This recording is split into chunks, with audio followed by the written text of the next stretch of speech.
On today's video, I'm going to be talking all about binge eating and 4 things that I did to beat binge eating for good. And I think it's a topic that a lot of people struggle to talk about, but binge eating is something that I struggled with for years. I was stuck in a cycle for over a decade of excessively restricting, then flying into fuck it mode, losing control, binge eating. There were lots of different things that contributed to me struggling with binge eating. And I was very lucky to have help and support to be able to work through disordered eating habits. And that is one of the reasons why we do the work we do at Apollo Nutrition now, and we support our clients the way we do. But hopefully with this video, if you start to put these 4 things into place for yourself, you will be able to work through problematic behaviours with food as well. But before I get into it, one of the most important things to support yourself with to move away from binge eating is a regular and a consistent eating schedule. So having 3 balanced meals and snacks every day, regardless of if you are still overeating at points. I developed and created the Meal Plan Club, which is a free updated weekly meal plan that will give you lots of different meal ideas and inspiration. All of the meals are balanced and put together by a nutritionist, me, so that you can start planning out food and ensure that you are eating regularly and nourishing your body. I'm going to share the link in the description for you to join the Meal Plan Club. So the first thing I did was I dropped the judgment and shame. I had spent so many years feeling desperately embarrassed and guilty for struggling with food for as long as I did and in the ways that I did. And all that meant was that I was trapped in this cycle. I wasn't able to get the help and support I needed because I was just telling myself, oh, it should be easy. Other people can eat normally. Why can't I eat normally? And I was putting an intense amount of pressure on myself to be fixed, to have it all resolved without actually looking into the underlying behaviours. So I got curious instead of judgmental. I started seeing if there were any patterns with binge eating, if there was anything going on in my day that increased the risk of me binging. Was there anything in my environment that was making things worse? Were certain times of the month harder? And when I started getting curious, I could learn. I could learn about what I needed to do to support myself. And dropping the judgment and shame meant I was also able to reach out for proper help and support. And dropping the judgment and shame meant I was able to work on what normal eating looked like for me, what a balanced diet actually looked like, how I was going to include the more indulgent foods that I used to binge on in moderation. What did that look like day to day for me? I realised we aren't ever taught about how to fuel our bodies. We aren't ever taught about how to navigate social eating. We aren't ever taught about how to build a balanced diet that nourishes our body, but also how to include fun foods that nourish our soul so we can have enjoyment from food as well. We aren't ever taught these things, yet we're just expected to go out in the world and to know how to eat. I had never had this role modelled as a child. I did not have a great example set for me by my parents or my family about what healthy eating looked like. So once I dropped the judgment and shame, I was able to start working on what normal, healthy, balanced eating actually looked like for me. The second thing I did that helped me move away from binge eating for good was I went down a rabbit hole with nutrition education, and I'll be honest, I have never come back out of it. And I, hand on heart, always say that if I had understood about nutrition what I know now, if I'd understood what my body needed to thrive and to function and to be healthy, and how our bodies broke down and used food, I don't think I would have struggled with eating disorders and then disordered eating for as long as I did. Because when you have an understanding of what our bodies need and how our bodies use everything we give it, it's so much easier to feel calmer around food and to start to look at fueling yourself from a place of self-care and nourishment, knowing that there's not one single food type that will make you fat or unhealthy, and there's not one single food type that will make you slim and healthy. It just doesn't work that way. Our bodies don't work that way. Food doesn't work that way.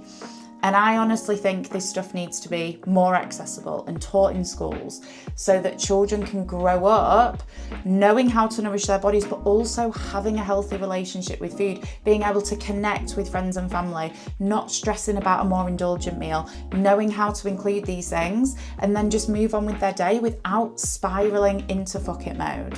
I was learning all about what our bodies and brains need to thrive and how much better we feel when we are energized, when we are fueled, when we actually have brain capacity to live our lives.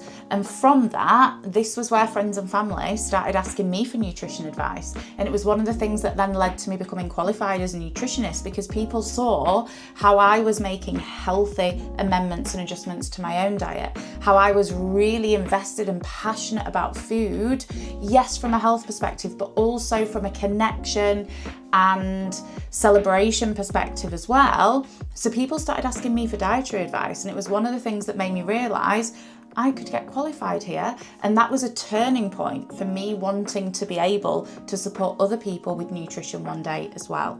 The third thing I did to move away from binge eating once and for all is I worked on my identity and who I was away from the person that was interested in nutrition, away from being the gym girl and the fit one. Because absolutely, that was a very important part of my life, but there was so much more to me, and there is so much more to me than that. So I started working on hobbies and interests, my personality and my values away from just being fit.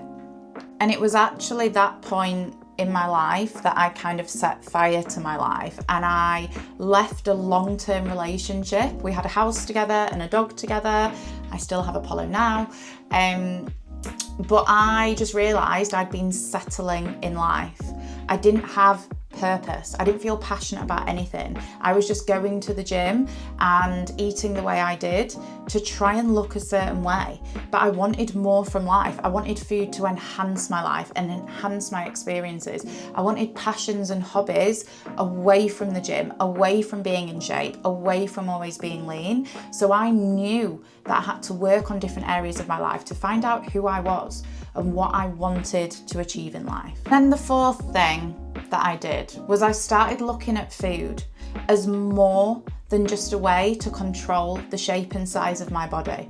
I started looking at what food can do to enhance our lives and enhance connection and memories and experiences. And I started looking into how having a healthy relationship with food, yes, it's about fueling your body, but it's about so much more than that. It's about fun. It's about being present in the moment. It's about disordered thoughts not consuming your mind and draining your energy. And exercise is about enhancing our mental and emotional health, about supporting our overall well-being, feeling calm, feeling regulated, improving our fitness as we age and our bone density to support us when we retire and in old age. These were the reasons that I wanted to be fueling my body, that I wanted to be exercising, and I moved away from only viewing food and training as a way of controlling the shape and size of my body. Started asking myself the question, if the way I ate and moved had no impact on my physical appearance, what would that look like? If there was no way what we ate and the exercise we did influenced the shape and size of our bodies, how would that look day to day? And this is a question that I often use with clients because it allows you to move away from meticulously trying to control your body and the ways that you eat in association with that. It helps you move away from seeing exercise as only something to burn calories or to earn food, which we know is not a healthy place to be. And when I started adopting that mindset and I viewed food as so much more than just fuel, that was another thing that allowed me to move away from binge eating because I stopped living at extremes. I stopped trying to excessively control what I put in my mouth, which was then backfiring and leading to these binge eating episodes. I learned all about multifaceted health and how, yes, we've got physical health, but we also have mental health, social health, environmental health, connection, culture, experiences in life, and food should enhance all of those things.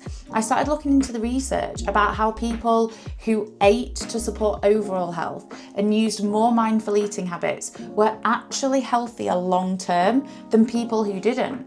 And it was so interesting to me that I thought food freedom meant giving up on body composition goals and that you would just eat loads of ultra processed foods and gain a load of body fat. But actually the research showed me the exact opposite and showed me that people who allowed themselves to be calmer around food, who didn't eat impulsively, who felt safe and secure in their relationship with food, actually had lower BMIs and better long-term health than people who didn't. So I knew that viewing food as something to enhance my whole life rather than just a way of controlling the shape and size of my body was going to be absolutely key in fixing my relationship with food, moving away from binge eating, and allowing me to support my long-term health. So those are the 4 things that I did to move away from binge eating once and for all. And of course, it takes so much work to get to a place where you feel free around food. You feel like you're in control. Food isn't controlling you, but also at the same time, you can drop the rules, you can drop the guilt and move away from that excessive restriction followed by periods of binge eating. If this is something that you struggle with yourself, like I said, regular meals are super, super important. So click the link in the description to join my free meal plan club, where you will get lots of suggestions each week, updated from me, of different meals that you can be eating, different meals that you can be trying, balanced meals with protein, carbs, fats and fibre, so that you are eating to fuel your body and to support your relationship with food. Any other questions, please send them my way. I really do hope this video helped, and I will see you guys back in the next one.